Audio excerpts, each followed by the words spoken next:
les comentaba que es más fácil la conversión de hombre a mujer, porque de hombre a mujer, comentando un poco la técnica así, sin mencionar los autores, es nada más hacer una incisión. Una incisión es una cortadita entre los testículos y parte del periné, y allí entre los testículos se hace la incisión, por ahí se retiran los testículos hasta lo más alto que se pueda, que se llaman anillos inguinales, se retira el pene, la bolsa del escroto se va a convertir en los labios mayores, en los labios menores, es decir, todo lo que es la vulva, y se deja como, puede hacer modificaciones en la técnica para el clítoris, puede ser un pedazo de glande o incluso un fragmentito de la raíz de los cuerpos cavernosos que son ricamente inervados y vascularizados, entonces se unen en medio la mitad de un pedacito con el otro y eso va a formar el nuevo clítoris. Y realmente los resultados son muy satisfactorios desde el punto de vista estético. Se utiliza en la nueva cavidad vaginal pues unos dilatadores, unos cilindros que puede ser de diferente material, generalmente son de un material que se llama silástico o silicón, que es un material que no da reacción al organismo, y son como prótesis, es decir, cilindritos que se introducen en su nueva vagina para que no se cierre la nueva vagina. Sin embargo, a pesar de utilizar esta precaución, una de las complicaciones frecuentes de esto es estrechez de esa cavidad vaginal. De tal manera que también se le solicita a esa persona pues que reinicie su actividad sexual por lo menos de 6 a 8 semanas después de la cirugía para que la misma actividad sexual mantenga separados los nuevos labios de su vagina y también la misma cavidad evite que se colapse y se hagan adherencias y se contraiga. Entonces eso es parte del seguimiento que les damos a este tipo de pacientes. Existen pues requisitos para la reasignación de sexo y se debe de abordar desde 3 ángulos o 3 aspectos, que es el aspecto psicológico, el aspecto médico con la hormonización, es decir, que el endocrinólogo indique este tipo de tratamientos hormonales, y el tratamiento quirúrgico que ya estábamos mencionando.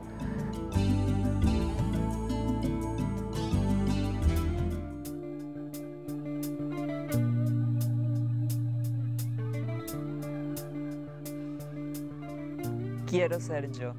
Doctora, si estas personas lo que buscan es cambiar de sexo, ¿cómo es que se realiza esta operación? ¿Cuándo comienza? Sí, pues hay un protocolo de estudio y de manejo de las personas transexuales y con disforia de género universal, o sea, internacional, aceptado internacionalmente. Y entonces, bueno, lo primero que se tiene que hacer es el diagnóstico para estar seguros de que esta persona en realidad es una persona con una disforia de género. ¿Por qué? Porque hay situaciones, por ejemplo, en la adolescencia, la esquizofrenia da manifestaciones de transexualidad y en realidad no es una transexualidad, y cuando este paciente se le trata la esquizofrenia, pues ya no tiene esas sensaciones, ¿no?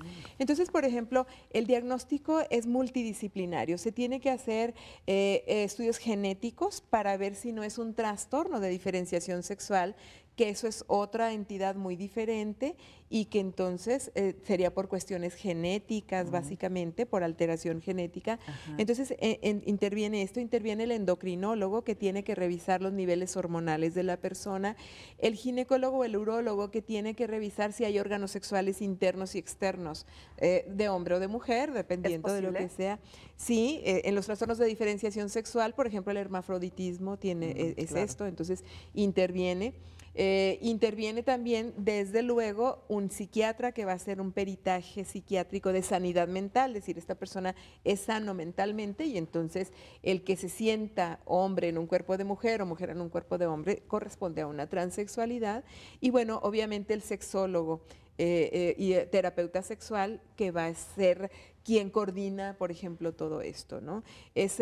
Una vez que se hace el diagnóstico y todo esto está, pues entonces se va a empezar con el proceso de psicoterapia o terapia sexual en donde se tienen que tomar decisiones, pero porque no todas las personas van a decidir cambiar todo su cuerpo ni cambiar sus genitales también, y se tiene que decidir cómo lo voy a hacer, en qué momento, a quién se lo digo.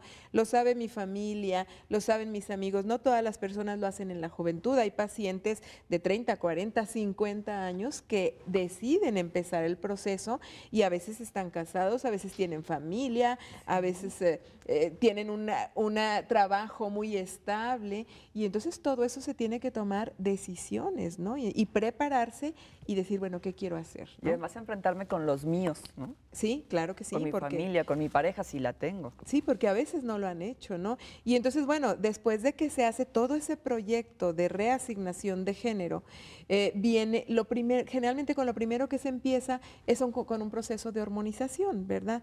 Y entonces esta persona va a empezar a tomar hormonas, a hacerle el cambio hormonal de su cuerpo físico. Por ejemplo, si es una persona transexual de hombre a mujer, pues tiene hormonas masculinas, y entonces hay que dar medicamentos para que ya no se produzcan y empezar a administrar hormonas femeninas para que empiecen a modificar un poco el cuerpo.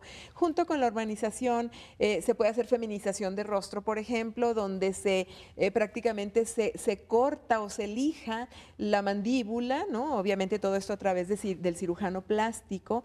Se modifican el crecimiento del pelo, porque los hombres y las mujeres tenemos diferente el crecimiento del pelo, los pómulos también, todo eso se modifica a través de la cirugía plástica y reconstructiva. Y es muy importante decirle a la persona transexual que tiene que empezar a practicar o a tomar clases de cómo caminar, cómo maquillarse, cómo vestirse, cómo comportarse, porque aunque se sienten y se saben, por ejemplo, de hombre a mujer, mujeres, el hecho de estar viviendo como hombres socialmente no les permite libremente adoptar esto. Inclusive hasta cómo te vas a vestir, ¿no? ¿Por qué? Porque se ha visto en algunas personas transexuales, por ejemplo, de hombre a mujer, que cuando empiezan atrás vestirse o allá vestirse de acuerdo a su género, de repente tienen la imagen tradicional de la mujer y siempre escogen minifaldas y escotes. Porque eso le significa a la mujer, porque han crecido como hombres en una cultura donde el signo de feminidad son escotes y minifalda. Y entonces ¿cómo te quieres vestir? ¿Qué tipo de mujer quieres ser? ¿Cómo quieres que te vean los demás? Sí, o sea, ya hablando del cuerpo, ¿no? ¿Cómo te vas a manifestar a los demás? Pero tienes razón, ¿no? Y estudios bibliográficos de perspectiva de género. ¿Por qué? Porque cuando estas personas, estos hombres físicos, empiezan ya a adoptar su género y su rol de vestirse como mujeres, por ejemplo, de repente se incomodan por el sexismo que hay. Llegan a consulta y dicen, es que no es posible que ahora que ya me he visto de mujer, paso por la calle y me dicen un montón de cosas. Claro. Qué groserías, me siento ofendida, No, oye, tienes que ver cómo haces esto, cómo lo adaptas. Realmente todo un proceso por el cual se tiene que pasar. No debe de ser nada sencillo y tampoco hay que tomarlo a la ligera. Quiero ser yo, transexualidad. Acompáñenos a un corte y regresamos.